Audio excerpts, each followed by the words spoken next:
আসসালামু আলাইকুম, কেমন আছেন সবাই? সবাইকে আমার নতুন আরেকটা ভিডিওতে স্বাগতম। আমি অনেক দিন পর আবারও ব্লগিং করছি এবং এর মধ্যে বেশ কিছুটা সময় আমি ব্রেকে ছিলাম, কন্টিনিউ করতে পারিনি নিজের শারীরিক অসুস্থতার কারণে আর বিভিন্ন পার্সোনাল কিছু রিজনের কারণে। তো আজকে খুব সুন্দর একটা দাওয়াতের মাধ্যমে আপনাদের সাথে আবারও হাজির হলাম। তো আজকে গিয়েছিলাম আমার এক ফ্রেন্ডের বাসায় দাওয়াতে।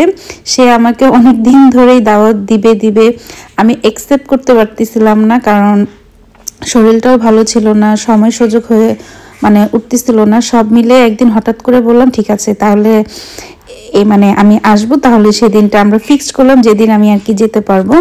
তো এইখানে আমাদের জন্য খাবার দাবার সার্ভ করছে। আমি রীতিমতো তাইফ আর আমি গিয়েছিলাম, যেহেতু রিজভি সেদিন জব ছিল, তার ছুটি ছিল না, সে যেতে পারেনি, তাই আমি আর আমার ছেলেই গেলাম।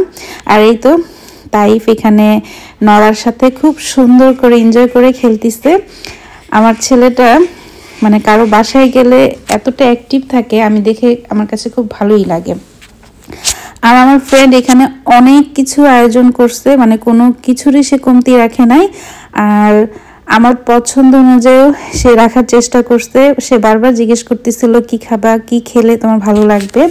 তো এখানে আমার জন্য স্পেশালি সে আর কি স্পঞ্জের মিষ্টিটা বানিয়েছিল, কারণ ওকে কথায় একদিন বলেছিলাম যে আমার খুব মিষ্টি খেতে ইচ্ছে করে। তো সে কারণে সে আমাকে সে নিজে হাতে মিষ্টি বানিয়ে খাওয়িয়েছে এবং খুবই মজার ছিল মিষ্টিটা। তো দুপুরে খাওয়া দাওয়া শেষে আমরা এখানে বিকালে জাম্বুরা ভর্তা বানাচ্ছি। এই ভর্তাটাও সে আমার জন্যই রেখেছিল, আর আমার জন্য কেন রেখেছি সেটাও আমি ভিডিও শেষে আপনাদের সাথে শেয়ার করব।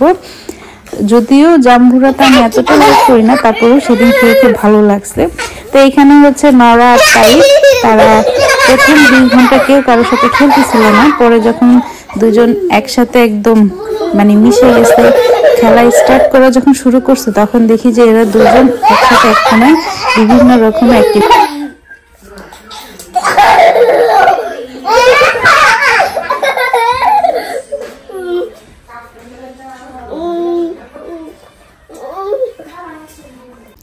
তো এদিকে জাম্বুরা ভর্তাটা অলরেডি আমরা খেয়ে নিয়েছি, এখন আর কি চা খাওয়ার পালা। তো এখানে সবার জন্য চা বানাচ্ছিল। তো আমি প্রথমে ভেবেছিলাম যে আমি চা খাবো না, কিন্তু পরে যখন চায়ের কালারটা দেখলাম, পরে মনে হলো যে না, একটু হলেও খাই। তো খাওয়ার পর মনে হলো যে চাটা আর একটু লিকারের দরকার, তখন আমি ওকে বললাম যে আর একটু জাল দিলে হয়তো বা ভালো লাগবে। তো এখানে আবার একটু চাটা জাল দিয়ে নিয়ে তারপর এখন আমরা একসাথে আর কি চা খাচ্ছি আর গল্প।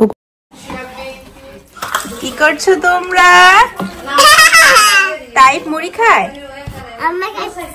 মুড়ি খাচ্ছে। তাই ওকে খাও, ওকে তুমি খাবে দাও, তুমি খাওয়াই দাও দেখি তো পারো কিনা। ও খাবে না থাক, তুমি খাও।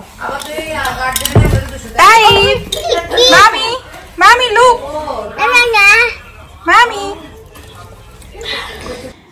তো এদিকে আরো অনেক এখানে অন্য বাচ্চারাও ছিল, তারাও খেলতেছে, তাদেরকেও একটু ভিডিও করলাম।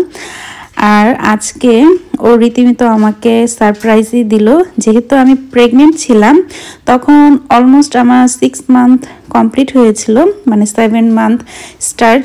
তো সে আমাকে না বলেই ছোটোখাটো একটা সারপ্রাইজ রেডি রেখেছিল, যে একটু সবাই মিলে একটু ছবি তুলবো, করবো। তা আমার কাছে এই জিনিসটা খুবই ভালো লাগছে। আর বিদেশের মাটিতে এরকম একটা ফ্রেন্ড পাওয়াটাও কিন্তু ভাগ্যের ব্যাপার। ও আমাকে অনেকটাই সাপোর্ট করছে, সেটাও আপনাদের সাথে শেয়ার করব অন্য কোনো একটা ব্লগে।